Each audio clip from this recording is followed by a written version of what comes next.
नमस्कार। राज्य शिक्षा शोध एवं प्रशिक्षण परिषद बिहार पटना में आपका स्वागत है। आज हम छात्र द्विपद प्रमेय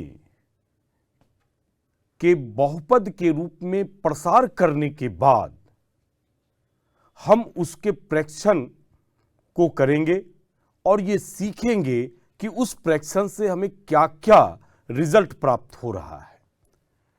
तो हमारा द्विपद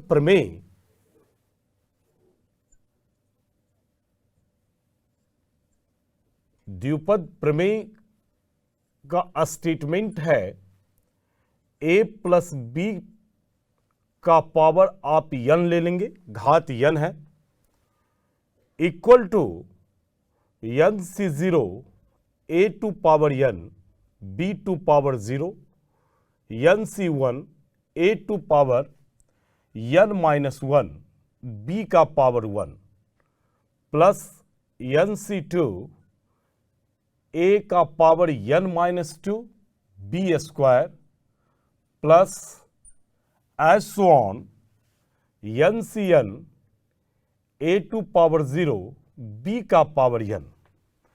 अब इस प्रमेय के लिए का हम प्रेक्षण कर रहे हैं। फर्स्ट ऑफ ऑल हम इस पूरे स्टेटमेंट को हम समेशन के रूप में रिप्रेजेंट कर सकते हैं। a प्लस बी का power n equal to summation of r equals to 0 to n ncr a का power n minus r b का पावर r। अब आप ध्यान देंगे यहां C0, C1, C2, Cn, इस 0 से लेकर n तक इसकी वैल्यू, अगर घात इसकी n है तो 0 से लेकर n तक इसकी वैल्यूज जो है बढ़ती है। इसलिए यहां r की वैल्यूज हमने 0 से लेकर n तक लिया।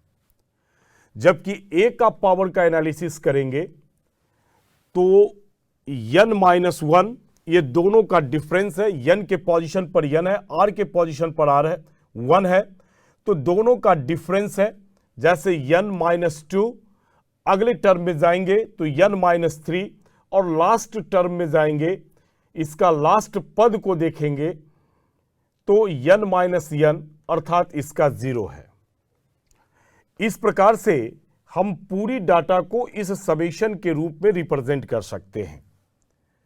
दूसरा स्टेटमेंट हमारे पास में है कि n का वैल्यू, a का वैल्यू n से शुरू हो रहा है, मतलब इसके प्रथम पद में n है और जबकि इसके अंतिम पद में 0 है।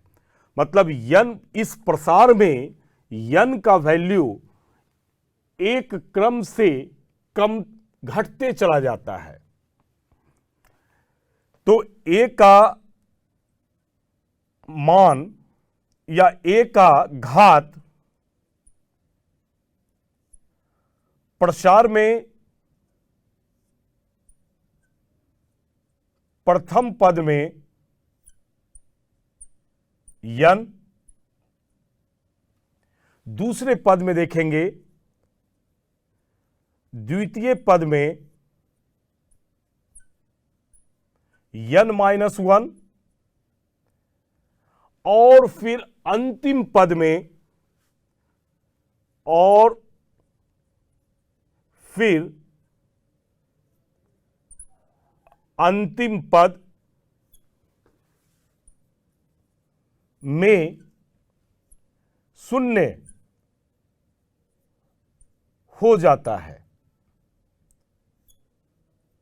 इससे यह स्पष्ट होता है कि a का घात एक क्रम में घटते जाता है। a का घात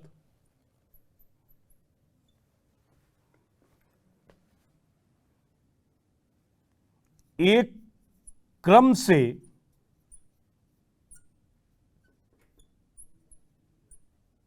घटते जाता घटते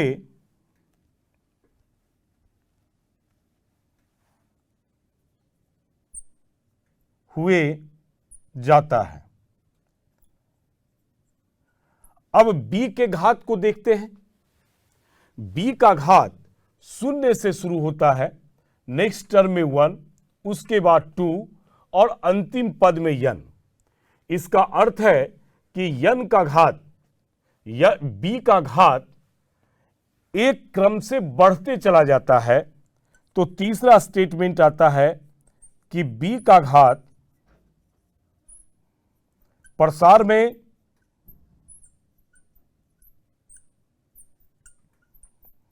प्रथम पद में 0,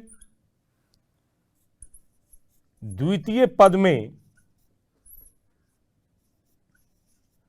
1 और फिर अंतिम पद में n हो जाता है, n हो जाता है। तो हम कह सकते हैं कि देखेंगे आप, ये 0 है, 1 हो गया, 1 के बाद 2 और फिर 3 और उस प्रकार से लास्ट में आपके पास में यहां से n हो जाएगा। तो एक क्रम में b का घात बढ़ते हुए जाता है। b का घात एक क्रम में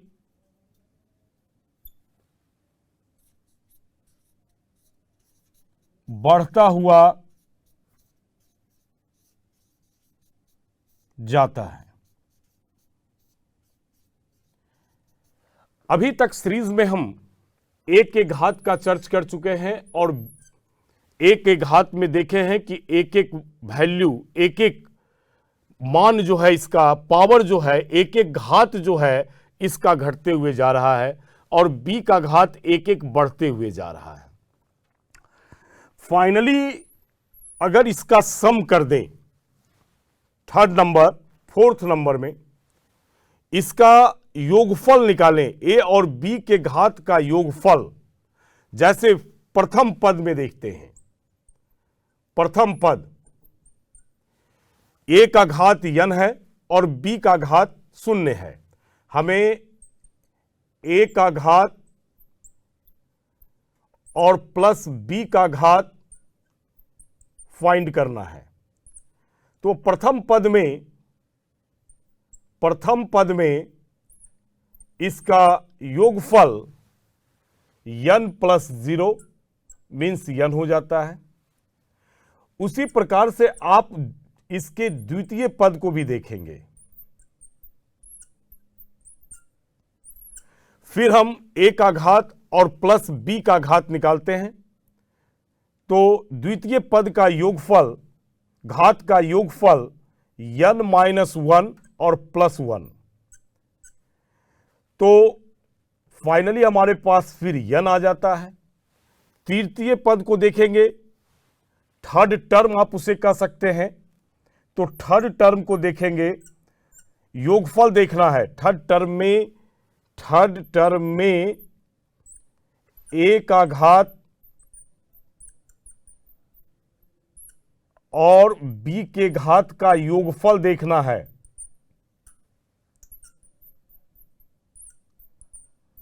योगफल, तो फाइनली हमारे पास थर्ड टर्म में घात का योगफल n माइनस 2 और प्लस 2 मीन्स n हो जाता है। तो प्रत्येक टर्म में अगर a के घात को और b के घात को हम जोड़ते हैं, उसका योगफल निकालते हैं, तो हमारे पास रिजल्ट n मिलता है।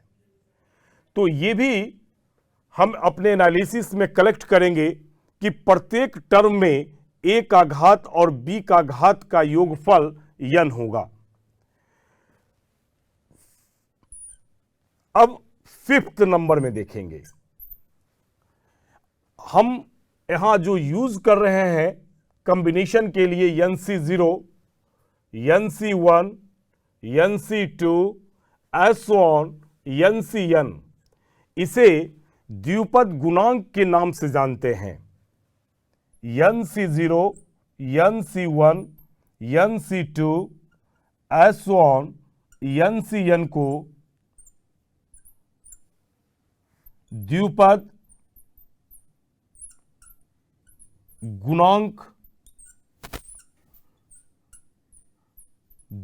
गुणांक कहते हैं। तो इस प्रकार से जब आप लिखेंगे, प्रसार करेंगे, किसी भी द्विपद व्यंजक के किसी घात का प्रसार करेंगे तो ये आपके पास में रिजल्ट प्राप्त होता है।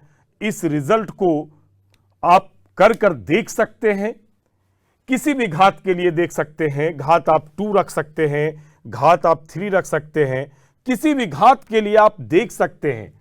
जैसे सपोज कीजिए कि हमारे पास एक छोटा सा एग्जांपल लेते हैं, a + b का होल स्क्वायर, और इसका प्रसार करते हैं a² + 2ab + b²। तो